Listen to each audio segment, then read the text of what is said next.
when there are quotations, it goes a little slowly. And this introduction has a lot of quotations of other verses. Huh? It's so amazing. Yes, it's very amazing, very thorough, very beautiful. That's what it is. It goes a little slowly whenever there are quotes of verses in the Upanishad. Om Sahana Bhavatu Sahanau Bhunaktu Saha Viryam Karavavahai Tejasvinnavadhitamastu Vishavahai. Om Shanti Shanti Shanti. Now he goes to a slightly different topic, equally and highly contested topic, and he wants to take care of that as well in the introduction. So he makes a paragraph here, and he says, Jnanamatre Yadyapi Sarvashraminam Adhikaraha Tathapi Sanyasanishta eva Brahma Vidya Moksha sadhanam na karma sahita iti bhaikshacharyam charantah sannyasa yogat iti cha bruvan darshayati. Yeah, this is a very highly contested topic, and he divides it into three and discusses it. And what is this highly contested topic? The highly contested topic is about another allergy. First we discussed in detail Guru allergy, Guru allergy after Sandhi, correct? So Guru allergy, and then what? Yeah, Vairagya allergy. Yes. Why can't I have the cake and eat it also? Correct? And somebody said, just bake 2 cakes. Very simple. Have one, eat the other. No, or eat the one, have the other. Bake 2 cakes. What's the big deal? And so this is something which is an ancient allergy. Guru allergy also pretty ancient. And this sannyasa allergy, nishtha allergy, and what is that? The vairagya. Sannyasa allergy is really vairagya allergy. Like, I want to have this knowledge. It's sounding very, very attractive, but then I don't want to give up anything in my life, including my notions and my lotions and my potions, Yeah. I don't want to give up anything. Business as usual, with a little smattering of Vedanta to quote at parties and become famous. And Adi Shankara says, this ain't going to work. This is not going to work at all. And then later he's going to say, not even in your dreams, darling. Yes. That's exactly what he says. That's exactly what he says. Swapne api karma saha karma jnanam sampadayitum shakyam. It's not possible to gain this knowledge along with not giving up anything, even in your dreams. He's going to say that later. But for now he's warming up slowly, and he just says it a little less, strong, little more mildly. He presents it by saying that Yadyapi, even though, let us just look at the translation. Jnana matre means in the matter of knowledge. Jnana matre, Yadyapi, in the matter of gaining knowledge. To gain this knowledge alone, what happens? Sarvashraminam adhikaraha asti. Sarvashraminam means those who are in any ashrama. means Kailasa Ashrama, Arsha Vidya, Gurukulam. So many ashrams are there. You can be in any ashram and gain this knowledge. Correct? No. Wrong. Ashrama here refers to the stage of life. Ashrama is the 4 stages of life. What are the 4 stages of life? No, that is the 6 modifications. We are not going there now. 4 stages in life. What are the 4 stages in life? Brahmacharya, translate? Student. And then Grihastha householder stage. And then Vanaprastha, the forest dweller stage in this age of deforestation. And then sannyasa, which is for which all these 3 stages were made. Really, that is not the stage. It is the goal of the other, where all the 3 stages culminate into what goal is called sannyasa ashrama. That's why in elsewhere Adi Shankara refers to sannyasa as not yet another stage, because each stage comes with its own rules, own do's and own don'ts. But what are the do's and don'ts for the sannyasi? If it's the one particular lineage, don't leave the streams of the rivers for your living spaces. No, because that is not even because one has become the stream we are talking of. So what are the do's and don'ts for sannyasi? No do's, no don'ts. Yeah, everything is much ado about nothing, really. So there is no do's and don'ts, because that is sannyasa. The whole ashrama of sannyasa is to go away from what we studied last week of the whole we saw earlier. Don't forget what we have studied. Where was this? Yeah. Vidhi nishedha purvakam vakyam. All the sentences which talk about do's and don'ts, which is the first portion of Veda. And sannyasa is taken from what? From the do's and don'ts. In other words, from all karma, from all actions, from all do's and don'ts. From the first portion of the Veda, sannyasa is taken, really. So there is really no do's and don'ts. There are no rules. The student has rules. The student has to study. And the grahastha has rules. Grahastha can't take a begging bowl and go begging. That is against the rule. Grahastha should be a contributor. That's why Arjuna got scolded when he says, I want to leave everything, I want to leave the battle and go sit in Rishikesh with a begging bowl. That was not an option because he was a grahastha. And then the Vanaprasthi also has rules. You have to not fight with the in-laws. You shouldn't behave like an outlaw towards the in-laws. Son-in-law, daughter-in-law, you don't fight with them.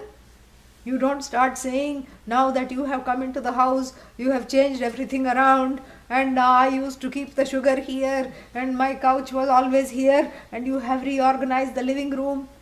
You let them. You let go. This is what the stage of, there are rules for Vanaprasthi.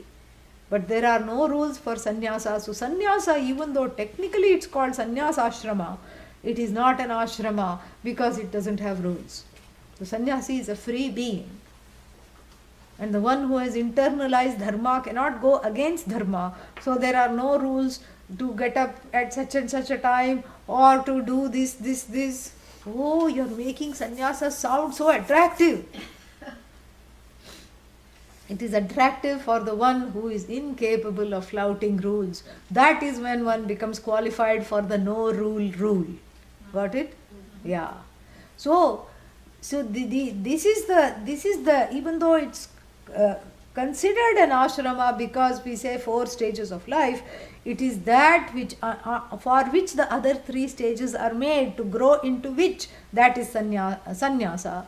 And I was trying to say that elsewhere Adi Shankara says atyashramina means the one who is ashramam atitya gacchati, ashraman atitya gacchati, the one who has transcended all ashramas. And so here sarvashraminam here means the three ashramas. And if you take sannyasa, you can, not a wrong thing. But even though this knowledge, yadyapi jnana matre, whereas for gaining this knowledge, for this knowledge alone, or the adhikara, the qualifications or the deservingness is there for whom? For people belonging to all ashramas. Nobody is denied this knowledge. The brahmachari can say, I am sick of repeating the Vedas. What is this stupid thing all the time repeating in 3 different ways, Prano Devi Saraswati Vaje Bhirvajinivati Dhinama Vitryavatu. This is one line. The brahmachari, the student of the Veda, is made to repeat it variously, different ways. Prano Naf Prano Prano Devi Saraswati Devi Devi Saraswati Vaje Bhis Saraswati Vaje Bhihi. Like this is called Ghanapatha. And then, there are all these things. And then when you are studying, after you are studying Ghanapatha, then you study Dhatu Patha. Some Patha is always there. Something is always there. You are always repeating. And somebody who has at that tender young age a lot of Vairagya can say, I am done. Adi Shankara said that. Adi Shankara, his mother was very attached to him because he was the only child. No brothers, no sisters, no father. Father died at a young age. And he just wanted to be a sannyasi. He didn't want anything else. And he knew that joining the Gurukula, and he must have joined and studied for some time, and he said, sick of this repetition. Boring. And he asked a couple of times, Mom, what do you think of sannyasa? Which mom is going to say, go son, go child. That to such a young child, only, the only source of solace for the mother. Of course, the parental blessings were not received. So what did he knew that there were various kinds of sannyasas that one could take. We have discussed these.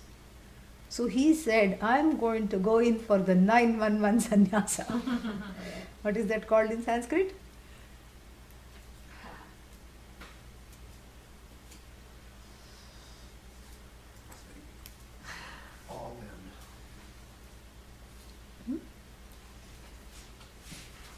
What is that called? Kim tat?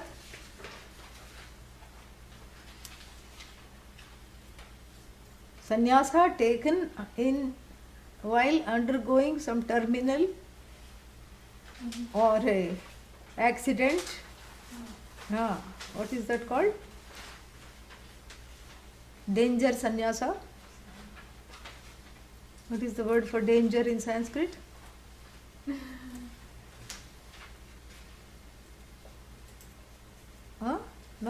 No? Apat. Yeah. Write that down because there will be a quiz again. Apat sannyasa.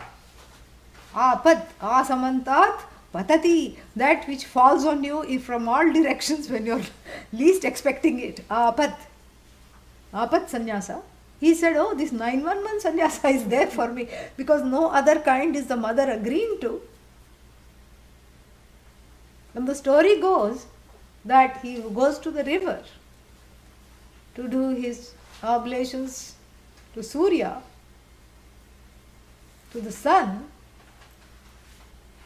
And then what happens? In a place called Kaladi. Kaladi means the one where the leg has been caught. The place was named after this incident. A crocodile catches hold of one of his legs under the water in the river. And then, the mother who is on the bank of the river waiting for the son to come back, he says, Mother, I don't think I'm coming back. I have this sinking feeling. Crocodile is catching hold of my leg. And she says, oh no, what should I do? And she tries to send some people to go to the river, but nobody is ready to, jump in and save. Who wants to be crocodile bait? No, thank you. And then she says, oh, I'm so helpless. What should I do? What should I do? Oh God, what should I do? And he says, quickly say that it is okay for me to become a sannyasi, and so that I can take sannyasa. And she says, okay, because she thought by saying okay, the crocodile will leave, or even if it doesn't leave, if that's his last wish, let him have it. Then the crocodile miraculously lets go. And then there was a sannyasi bathing upstream, and his cloth, he was washing his clothes also on the river, or his students were washing the clothes, whatever it is. So one of the orange shawls came downstream in the river and wrapped the little boy up. And then that's how he emerged from the thing. And the mother said, quick, let's go home and have lunch. Let's have breakfast, whatever. And he says, I cannot go home with you. Correct? I have to let go. And then he goes to Madhya Pradesh. His teacher was from North India. Govindapada, he seeks the teacher. He goes to the ashram and studies there. That is how it is. And so he did the correct thing. That is how it is. Before he studied Mundaka Upanishad, he had already taken sannyasa. He had been, given by a dispensation of Bhagavan that sannyasa came to him. It was later validated by the teacher. And so, this is what it is. And so, a brahmachari, from brahmacharya you can go direct to sannyasa. From grahastha you can go to sannyasa, like we see in this Upanishad itself. And then from vanaprastha also you can go to sannyasa.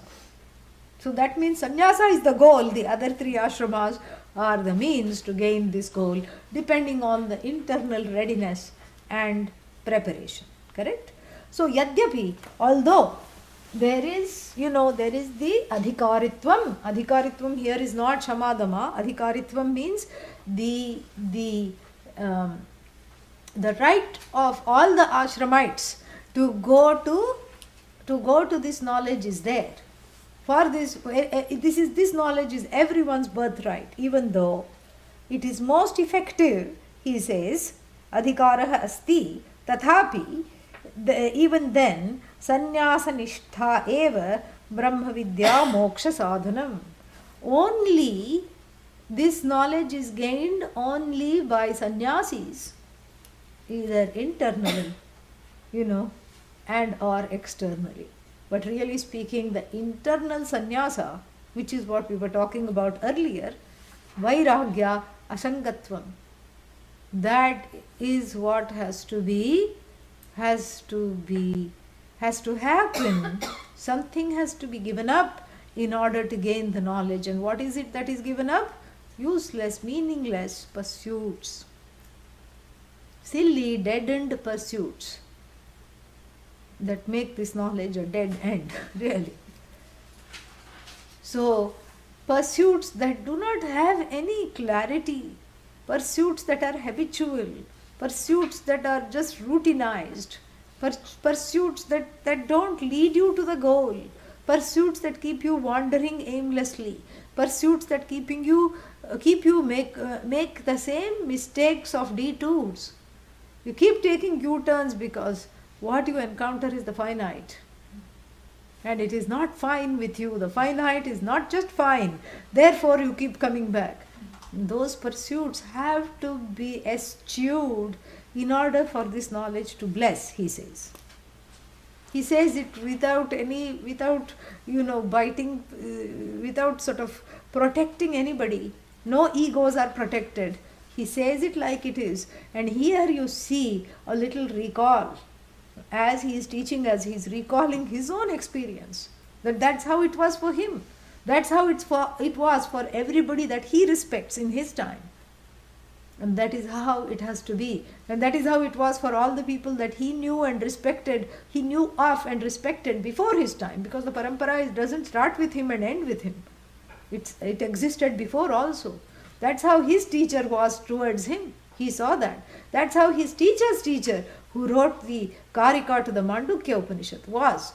He saw that. He heard about that. Even though he may not have met the teacher's teacher. He saw that.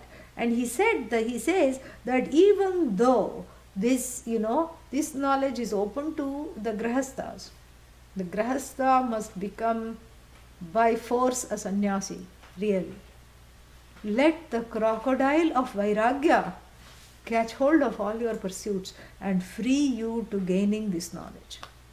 That is what he says. And he doesn't mince any words here. He says, and also because recall how the Mundaka was introduced. What does Mundaka mean? Don't forget that, yeah? What does it mean? The student whose head is on fire. Yeah, Mundaka literally means head. And why is this Upanishad named after the head?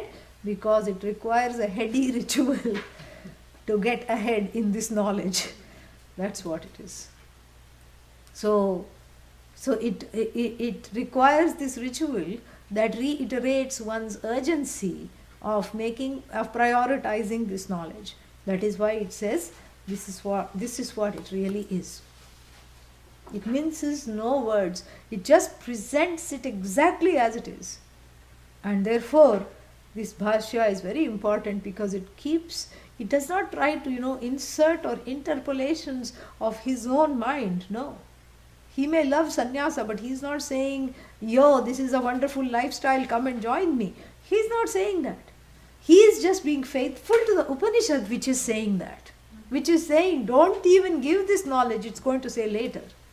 Yaihi tu shirovratam, yaihi tu achirnam, na chirnam. The one who has not done this head ritual, don't teach them this Upanishad. This Upanishad herself will say that and says that.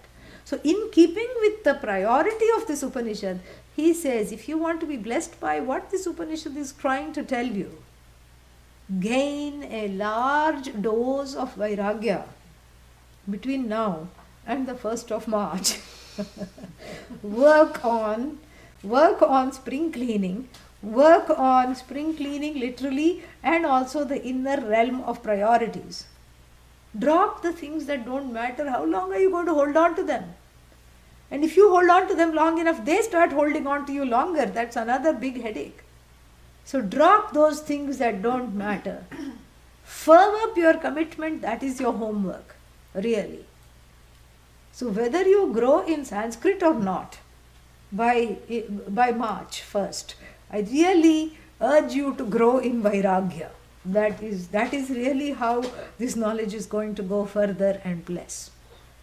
And this is, I add this urging, this encouragement to the already urging that Adi Shankara, urgent urging that Adi Shankara is doing here by declaring, Yadyapi Sarvashraminam Jnanamatre Adhikaratvam Asti Tathapi Sannyasa Nishtha Eva. This nishtha means nitaram sthiti, not yesterday Vairagya and today bringing it back from the garbage. No, that's what raccoon does. Yeah, not you, Yeah, because people, put things, oh, this is goodwill pile, this is garage sale pile, and then at night they bring it back. Yes. That is kabhi kabhi Vairagya. That's why he says nishtha. Nishtha means nitaram sthitihi. The same thing always. Once you throw it out, you don't look at the garbage. You don't want to look at the garbage. Everyone has Vairagya towards the garbage, right?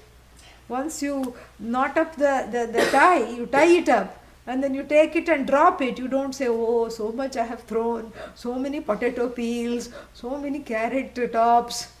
You don't worry about and miss those things, correct? Why? Because they are unwanted. So make more and more things garbage. Let it go, let it go, let it go. Let it grow so that you can let you grow. Let it go so that you can grow. That is what it is. So the going and the growing are connected. And so here, even in Adi Shankara's life, you have this beautiful story of the crocodile catching the leg. And here, give the crocodile its meal. Yeah. So that the crocodile of samsara does not catch you. You give it the meal by letting it go. And this is, here is a Very nice quote by King Janaka. King Janaka, not of the Ramayana, King Janaka of the Upanishads. You know? And even though there also he says, there also the word Mithila is used, so it is, we don't know whether it was that Janaka or this Janaka, but we have a King Janaka in the Upanishad who was a king and he had total Vairagya. So he was ruling the country. And in fact, a lot of rishis used to send their students to him to study under him. He was a jnani, but he was a king. And he is purported to have said, how does it go? Nakinchana asti yasya, nakinchana asti yasya, mithilayam pradiptayam, nakinchana dahyati me. What is this? So for the one who doesn't have anything, he said, when the whole of Mithila, the place he was reigning from, is on fire, then nothing of mine is burnt. You know, we also have one more ancient phrase like that. What does this remind you of? Fire king. Huh? Ancient Rome. Clues. Nero. Ah, what did Nero say? What did Nero do rather? He played his violin. He played his lute when Rome was burning. Rome was burning. And he got a lot of flack for that through the ages, correct? Yeah. Even now, everybody gives him, what a stupid king, what a heartless king. I don't think he was stupid. I mean, what else is one going to do? You are going to be consumed. Nothing he perhaps saw out of the palace window that he, including his body, everything is going to go up in flames. So may as well play a soothing tune. Maybe he thought that, we don't know what he thought. Or maybe like Janaka, he was a jnani. We don't know. Or maybe he was cruel. I don't think so, but we don't know. But here, certainly Janaka was not cruel, because Janaka is described as a great jnani elsewhere in other Upanishads. So when he says Mithilayam Pradiptayam, when this Mithila Puri is burning, the Mithila Nagari, the town of Mithila is burning, for the one who has nothing, nothing is burnt. Meaning what? Even the body doesn't belong to me. So if the whole Mithila, the Pradesha, the country were to be on fire, nothing of mine is lost. Meaning this is total Vairagya. So not just the head is on fire, everything is on fire. And I am secure, I am safe, and nothing of mine is lost. That is the attitude of a sannyasi. Even though he was not physically a sannyasi. This doesn't mean you have to run to the, river or body of water. Or you have to run and get sannyasa. No. That's not what is that.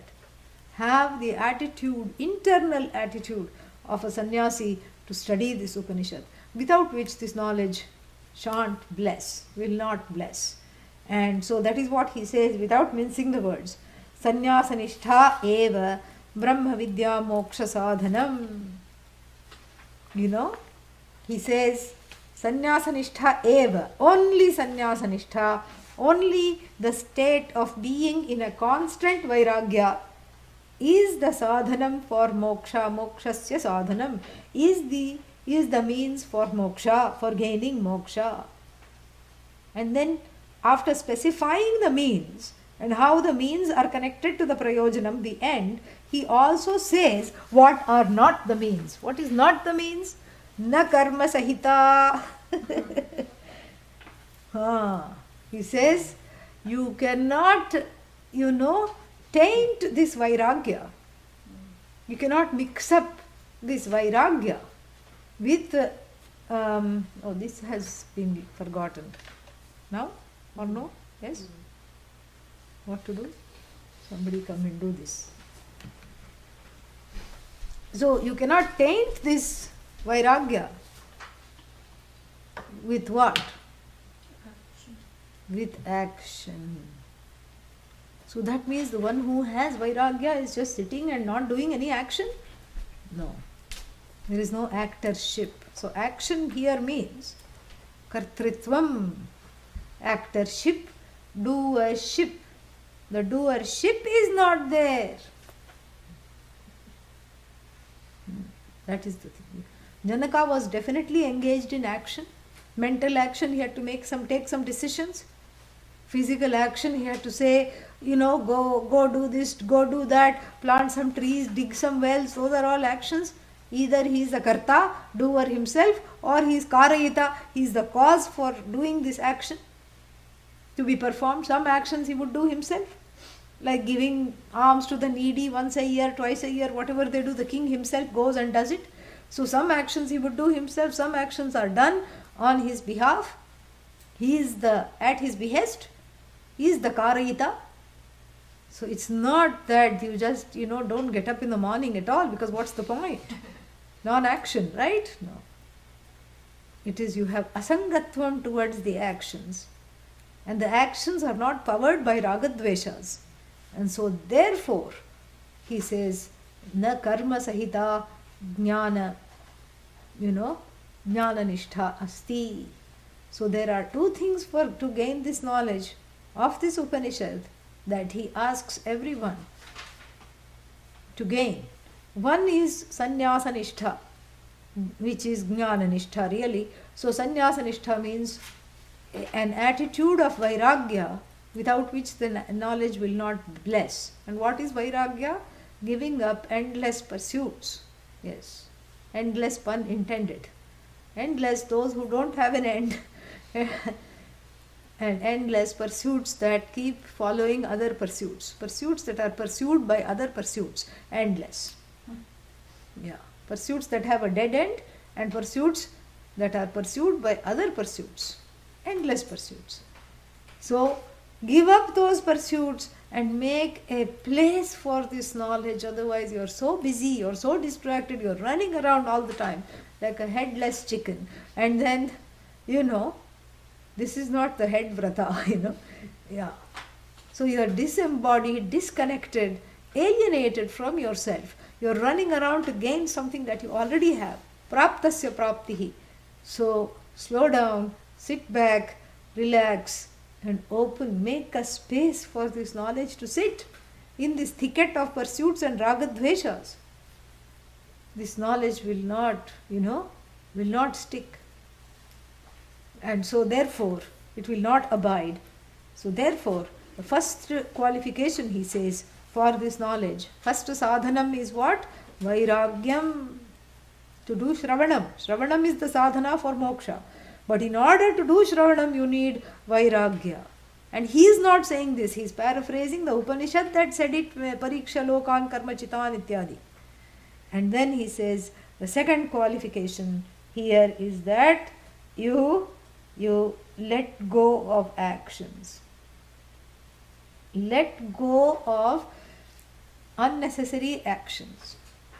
And also along with the unnecessary actions, please let go of the belief that this knowledge can be gained in various ways.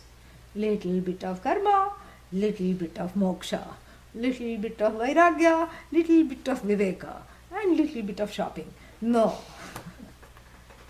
That is not how this knowledge is gained. This is not one more pursuit which is entertaining along with all the other pursuits in your life. It cannot be. Why? Because it's the only pursuit. Even when you are pursuing other pursuits, what you really want through those pursuits is that which is gained by this pursuit alone. How do you say that? How do you say that chocolate cake and moksha are one and the same? What do you gain by chocolate cake? Huh? That has an abiding presence in these classes. What do you gain? Huh? You imagine eating it, first getting it, and then looking at it, inhaling it, and then figuratively inhaling it, first saying aha, then saying swaha. What did you get? Distraction. No, but you got something out of it. Chocolate experience. Some measure of happiness. Calories, yes. You got, huh? What did you get? We got promoted. You got chocolate Ananda. Yes. Don't be shy to say it. Just because you're in Bhashya class and you have to have Vairagya, don't turn all goody on me.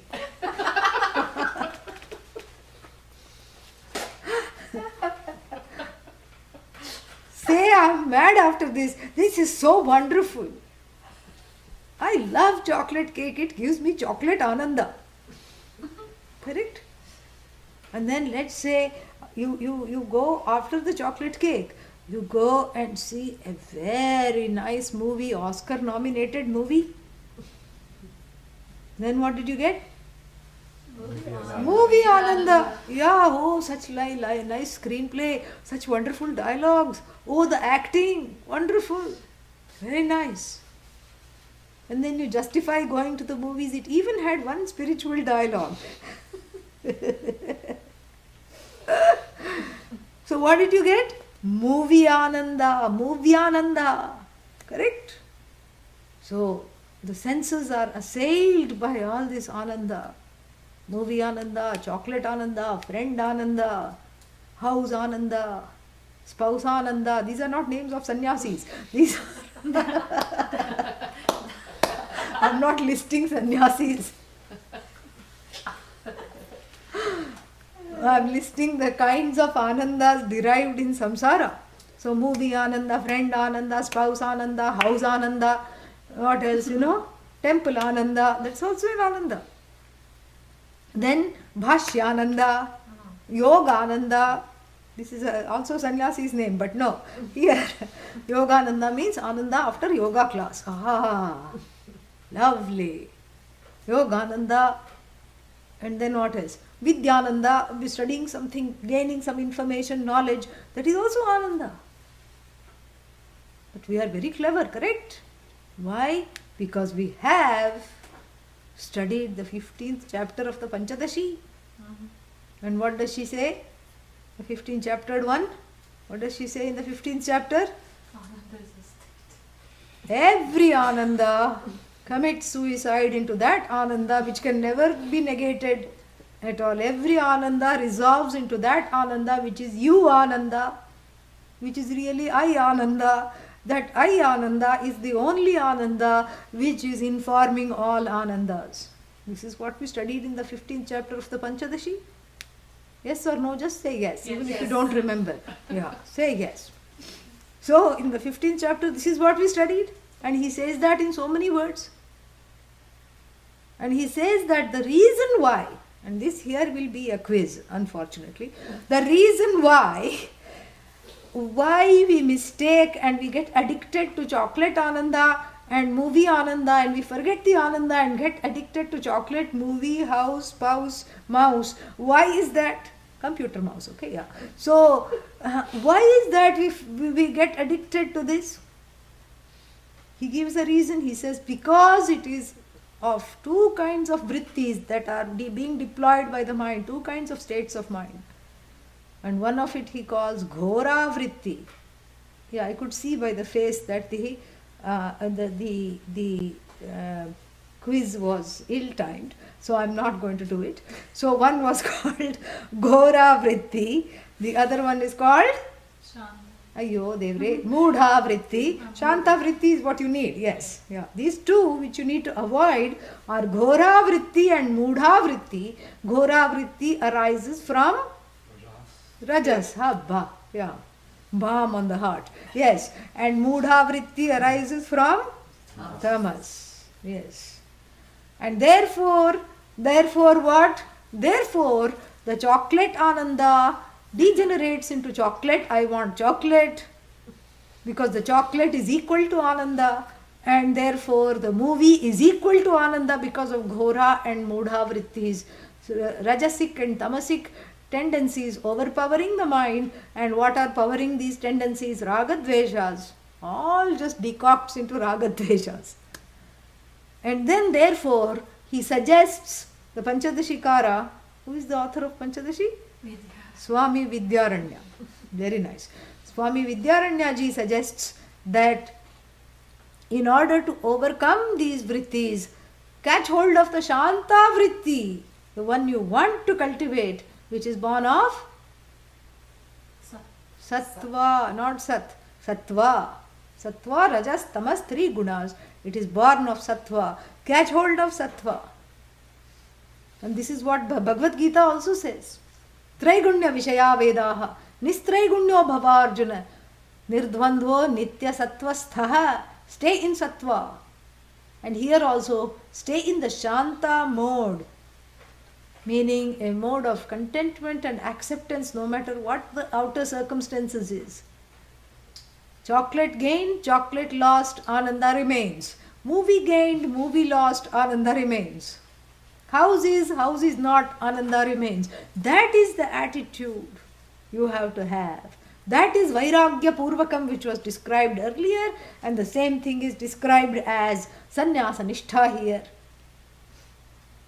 Not tainted even a little bit by the predilection for action, because action is powered by desire. Karma pravritti, he says elsewhere, Adi Shankara, kamasyat pravartakatvat. Trivia, where does he say it? In the introductory bhashya to the Taittiriya Upanishad. Yeah, go look at that portion, very nice, beautiful. Karma pravritti kamasyat. The pravritti, the drive towards action, is desire. It's a mind-blowing introduction. Beautiful. Amazing. Fantastic introduction. And he says that without, again, in his own style, without mincing words. So whenever you get ready to go out the door, from being to doing, you're closing the door on being and entering the realm of doing, think, what is the power that is that is driving this action? Just think. Sometimes what happens, it's like the body and the mind have the life of their own. The witness is sleeping somewhere. The witness is robbed of its, harati prasabham manaha. The witness is forcibly deseated from the throne of witnessing. The witless takes over. And then what does the witless do? Witless just grabs the purse, the handbag, wallet, grabs the keys, grabs literally, and then runs out of the door before even knowing why. And then you just go and get into the car and drive yourself insane. Because somewhere in the subconscious, you were just reading, You were just doing an innocent thing of reading something, catching up on the news. The corner of the eye caught a sail somewhere. And without even thinking about it, you just literally hit the road. This happens all the time. And there is no association between Purva and Para, no connection between what came before, what came after. Here, that mindfulness which the Buddhists emphasize so much, which was really got from the Hindu tradition alone. This is what Adi Shankara is saying. Is that it's not giving up an action, giving up the reason behind the action as making it a kind of a compulsory drive for action. Interrogate that compulsion. First ask, why am I doing this? Second, ask, what is the reason for this? Do I really need this? Third, ask, how will I be without it? And if you answer, if the answer number 3 is incomplete, sick, idiotic, not worth looking at, whatever the answer might come, just say, is this true? Or is this false? The answer will always be, this is false. You will get more of an illumination into your own nature, your personality of what is the trigger, what is the drive, so that between the trigger and the drive to action, what is the hidden desires and the pravrittis hiding, lurking there. Get to know them and then own them, clean them up and give them up. Don't act on them. Once you know them, you have shown the flashlight of knowledge. Here even relative knowledge of their existence. and they will not come out. They will just leave you alone. That's what it is. They will creep away and go away. So this drive for action is interrogated by examining the desires behind them. That is how to give yourself sannyasa every day. From a few things, from a few more things, from more things, things. Because everything is turned into nothing. Yeah, this is what it is. This is how to qualify to study this Upanishad in the next 1 month. And then it says, Karma Sahita na kim na moksha sadhanam na. Along with karma, even a little bit of karma, little bit of moksha is not, the two cannot coexist together, he says. And he quotes, he backs it up with 2 quotes from the Mundaka Upanishad. Bhaikshacharyam charantaha. Shanta vidvamso bhaikshacharyam charantaha. It comes later, Beautiful verse. And I think we should look at it. What does he say? 1 to 11. Open your text to 1 to 11, please.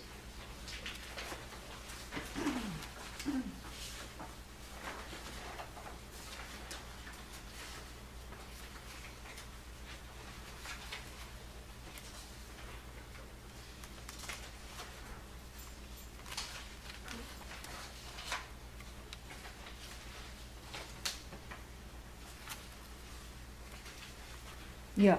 Tapashraddheye hyupavasanthyaranye shanta vidvamso bhaikshacharyancharantaha suryadvarena te virajah prayanti yatramritasya purusho hyavyayatma. This is the one he's quoting. And he doesn't quote the whole thing, he only quotes the relevant portion. Is how did these people gain the knowledge? Shantaha, they took recourse to the Shanta Vritti. They became Satvikaha, and the one in whom Shama is predominant, Shantaha. And then what? Vidvamsaha. Here maybe relative, maybe absolute knowledge, but they have knowledge of the means. They are Vidvans, they know what is what, they know what they want. They know for what reason they are giving up other things. And then even though they are very knowledgeable of moksha and how to gain moksha, they choose a life of bhiksha. So there is a connection between bhiksha and moksha. What is the connection? Ksha. Both end in ksha for a particular reason. Bhiksha means vairagya, moksha means freedom. So one is the sadhana, the other is the sadhya.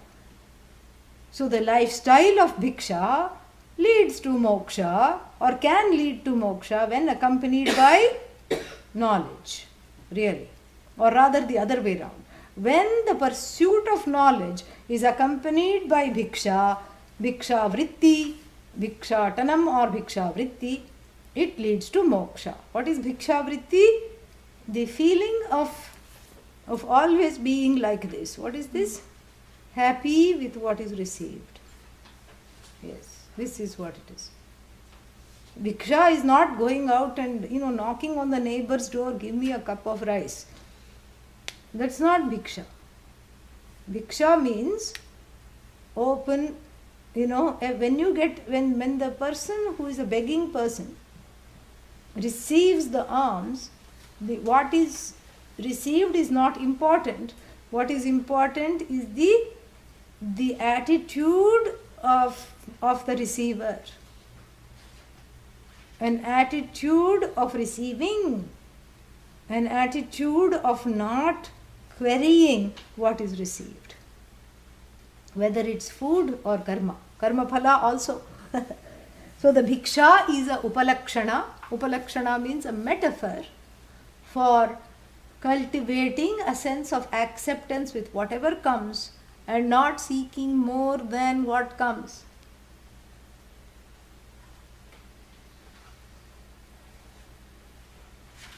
For your own, enchantment, really. or enhancement. So whatever comes you are happy with, whether it's food, whether it's karma phala, food is also karma phala, whether it is, whatever you get, you practice contentment with what is, or life circumstances. Oh, but this person is not behaving well towards me. I have to show them that this is not the correct behavior. Why? Because they have to learn how to behave. Why? Why do they have to learn how to behave? Because I am offended. It always comes back to here, correct? It's not about the other person. I have to teach them a lesson. Why? Because then I'll feel good. I want to make them feel how they made me feel. Why? Because then I'll feel good. Because I have eked out a revenge. What is this revenge? Who does it hurt ultimately? The plotter of the revenge is upset, really. Because you keep that grudge going. You keep it going, and then you have to amass some more means to teach that person a lesson. And then you do that, and then you are yourself hurt. No, I felt good, I am not hurt. Okay, next life you will be hurt. Because the karma phala of hurting another is not going to go away. You may not go into prison because, you did it when nobody was looking, but still, there is the prison of your own mind which is seething in the vengeance. And then there is the karmic prison of karma phala from which you cannot escape. That debtor's prison is the karmic prison. From there there is no escape. Even though you may say, I got away, there is no getting away from karma. So really speaking, who is hurt through all this? You are hurt. The person who is eking out this is hurt. And so therefore, this whole thing has to be understood. And so I get to the place of learning to be a worthy recipient of life, which is incumbent really which is incumbent for gaining this knowledge, and which has to precede being a worthy recipient of this knowledge. So how to be a worthy recipient of this knowledge? Practice becoming a worthy recipient of life. That is bhiksha. That is metaphorically speaking bhiksha. That is why it is seen as as an honor in India to serve a sannyasi, because the sannyasi will not say, generally speaking, why didn't you put salt? Why is this like this? Sannyasi will receive whatever comes happily. And that is what it is. That is why. And the metaphoric bhiksha giving of bhiksha is seen as an honor, because may I develop through this seva, may I develop that same feeling of contentment with regard to circumstances in my own life. That is bhiksha. That is the attitude of bhiksha. It doesn't mean that you have to, shop in Amazon for a begging bowl, the nicest looking one. You have the medicine, what is that? This meditation bowl, ting ting. Yeah, Tibetan meditation bowl, and this begging bowl. Actually, the begging bowl in the Buddhist tradition comes in so many artistic ways. I have not seen so many begging bowls, various kinds. Yeah, in sizes. And sometimes, the sadhu in the Buddhist tradition begs for the entire ashram. And those begging bowls are 3-tiered and huge. Huge, it's like a mountain. And 2-3 people carry it, like a few things. And they are kind of hexagonal shaped, very beautiful. Made of silver, made of, steel, made of wood. In the ancient times it used to be made of lead and wood. Now it is all different things. And then they have the cover, and inside there is a smaller pot to keep it hot. Very fancy you can get. But don't go shopping for a begging bowl. Yeah. Shop internally for an attitude of acceptance. Put that in your shopping cart. More acceptance, more acceptance, more acceptance. It doesn't cost anything, it is free. Accept, accept, accept, accept, accept. That state of acceptance is called bhiksha here. So Bhaikshacharyam Charantah, they are the ones who are qualified for this knowledge. The Upanishad is saying, and he is quoting that. Now I have lost the page, but thankfully it's just in the beginning. You can find it. Okay. And then the second quote he gives is that Sannyasa Yogat. Shuddha Sattva Aha.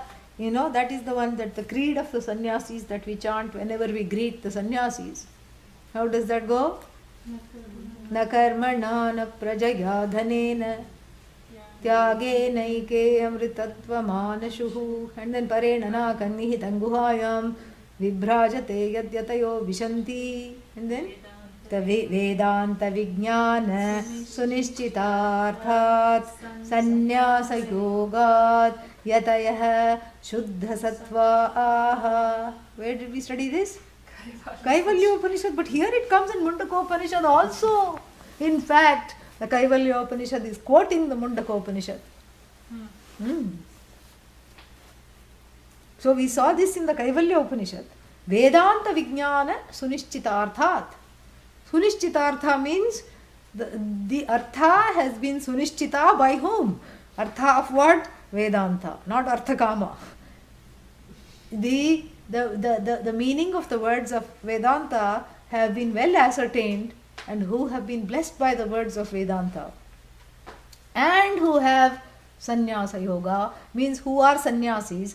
Here bhiksha was the attitude of being a recipient. Here sannyasa yoga is someone who is a sannyasi, inner and outer sannyasa. And then what? These are the two things he says.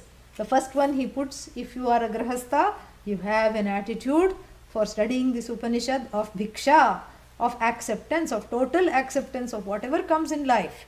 And then if you are a sannyasi, of course, you already have the training in that. You can be a sannyasi and study this Upanishad also. And then, so he gives these two. Iticha Bruvan, saying this, Bruvan present participle. What is the pratyaya? Shatru, yes. Not Shatru, Shatru. Which becomes Shat and Bruvat. So Bruvan. And then Bruvan saying this, Darshayati, shows. And then he gives another reason why this.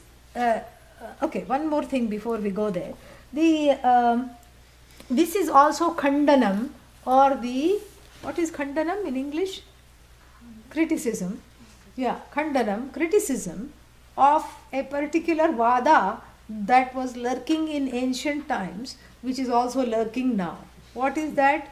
A little bit of moksha, little bit of karma. In fact, jnanam is not enough for karma.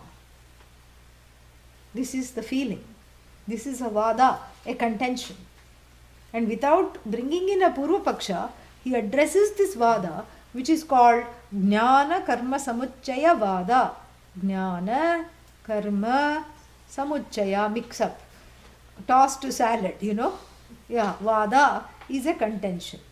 So this is khandanam of jnana karma samuchaya vada. It is the criticism of that vada, that contention, which contends, which says, which is convinced that the pursuit of knowledge is not enough for moksha. What else do you need? You need karma. They confuse the qualification for the, for the means themselves. For qualification you need karma, yes? Raga, dvesha, nivritti, all this, shamadama, yes, seva, etc. For that you need karma. But you need the karma to qualify for the knowledge. But the knowledge is sufficient to dispel the fear and sorrow of samsara. That they don't know. So there is a very strong contention, an ancient contention that says the knowledge is not enough. After that you need an experience, or after that you need some karma to do this. So there is a little bit of karma and little bit of jnanam. Karma plus jnanam is equal to moksha. Right or wrong? Wrong. Because in seeing this orange, what karma did I do? Oh, but I opened my eyes. That was the karma before you saw, correct? Hopefully you didn't open your eyes after you saw. So that was pre-jnanam karma. But after this seeing, what other, there is no will, etc. Only karma comes when there is will. There is no will in sight. Sight takes place, knowledge takes place, sight of flower takes place, hearing of some sound takes place. There is no will involved. So where is the karma in trying to produce knowledge? We already said knowledge is not a product, it is you. If it were a product other than you, it would be apraptasya praptihi, which will always be finite. Because anything that you don't have, you try to attain, it is always finite. This knowledge is you, it is infinite, it is the knowledge of you as you, abiding in which all limitations disappear. So knowledge alone is enough to produce this, to remove this ignorance. You don't need any karma. This is what we say. This is what is the truth, really speaking. Because karma after or accompanying the knowledge is really a sad state. He says you cannot even think of this in dream, he is going to say later. So he says that the karma accompanying the knowledge is just not possible. Why? Because the people who are attracted to this knowledge are giving up the karma. That is why. Because the people who are attracted to this knowledge are attracted only after giving up all the other things that they were doing, because none of them are working. So come on and see who is coming to the second portion of the Vedas. It's not the Pandits and the Purohits who are still engaged in the karma, they are studying this. They don't want to study this. They are happy doing what they are. It's not the people who go to malls or balls who are coming to this. They are not coming to this because they are happy being unhappy, relatively speaking. Because they don't know better. The ones who know better, Viveka Vairagya Purassaraha, he's going to say later, Shraddha Bhakti Purassaraha, Viveka Purvakam, Vairagya Purvakam, he said earlier. Vairagya Purvakam, in order to have Vairagya, you have to have Viveka. Because Vairagya does not come because I should give up everything for what? For the sake of what? For the sake of this knowledge that does not brook anything else. That does not brook a contender. For this sake I have to give up everything. And so, therefore, the Viveka is kept in front, and those Vivekis who then go to downsize and make everything simpler in their life so that they can have lots of time to pursue this knowledge. The downsizers are not upsizing on karma, they are downsizing. Their food gets, more quick and simpler. Their lifestyle gets more quick and simpler. So that they don't have to spend all this time just manufacturing the everyday, so that there is more time left to study and to be. For study, prayer, devotion, chitta naishchalyam, seva, they save more time for that, and other things they just, let go because they simplify. So such are the people who are attracted to this knowledge to begin with. So how can you say that karma is important, an important component of this knowledge? Karma does not feature into this knowledge at all. This is a movie that stars only Jnanam. Karma does not have a role in this movie. It's not even a sidekick, because it is kicked to the side when you pursue this knowledge. It does not. It is actually, he's going to say later, it is a villain. It is an unstarring villain in this movie, this karma. He's going to say this just now. But the first reason he gives is that look around you, who is pursuing this knowledge? Who pursued the knowledge of the Upanishad? Shaunaka. Who is this Shaunaka? Mahagrihastha. And this Grihastha who was ready to drop everything. If you are not ready to drop, that means what? You still have some more to shop. That's all. That's why it says, shop till you drop. Only the dropped people come here. People that are dropped by samsara or people who drop samsara, those are the only dropouts. Vedanta is full of dropouts of samsara. We are a school of dropouts. We cater to the dropouts of samsara. If you have a dropout, thumbs up. That's what it is. Because you have that knowledge which is covetous, which everybody really covets without knowing that what is really to be pursued. You are blessed with that knowledge, that viveka, what is really to be pursued. and for which sake you have cleared out a big clearing in your life, so this knowledge can come and sit. So he says, look around you, Adi Shankara says, here are the dropouts who have shopped till they dropped. They have shopped for everything, starting with clothes and ending with gurus. And shopped for many gurus. Yes, gurus are also on the market. You can Google up the guru, and there is one site, I'm told, I have not visited, I forgot the website, otherwise I would have definitely gone. But where they say that the gurus are rated 2-star guru, 3-star guru, 5-star guru. Who is a 5-star guru? The one who is staying in 5-star hotels.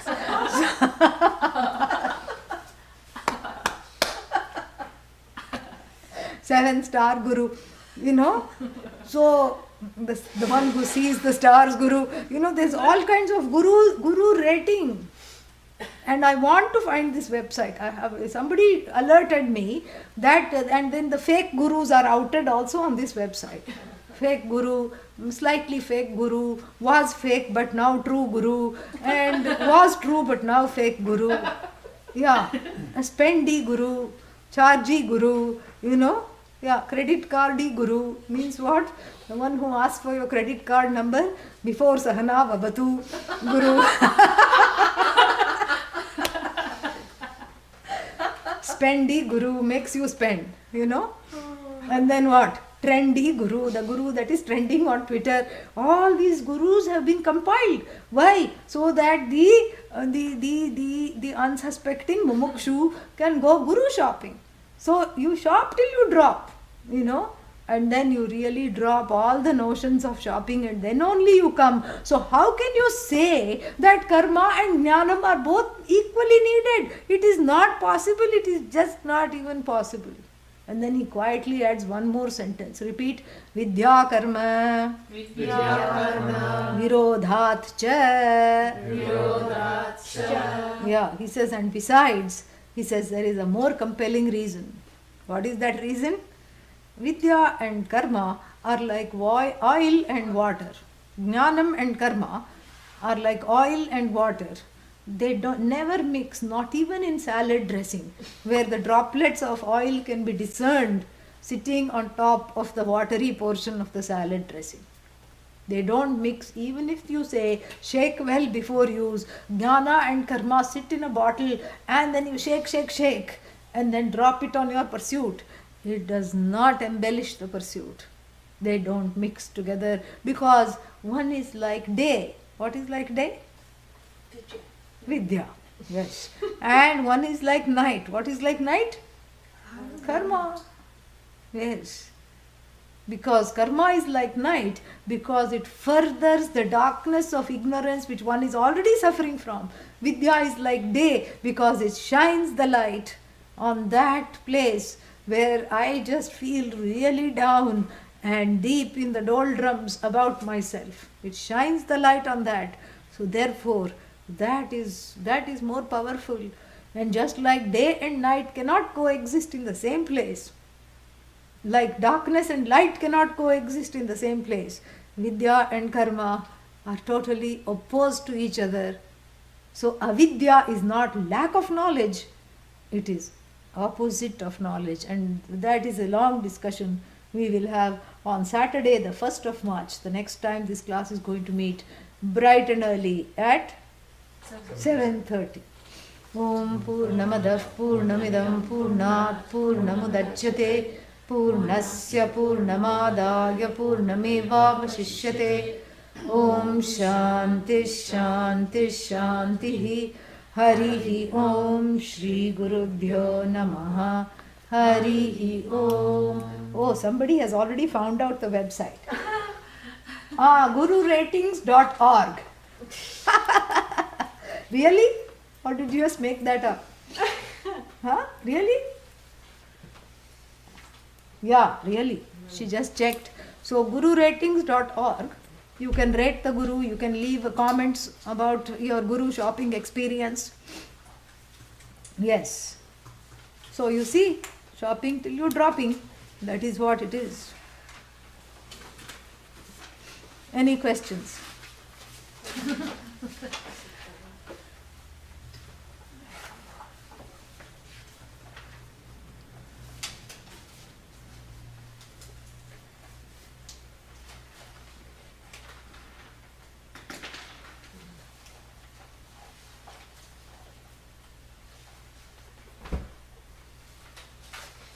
Such a nice bhashya. Wonderful. We did a lot today, huh? Half a page.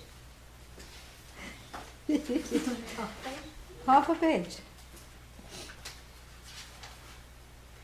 Because there's Hindi on one side. The content was Yeah. Any questions here? No?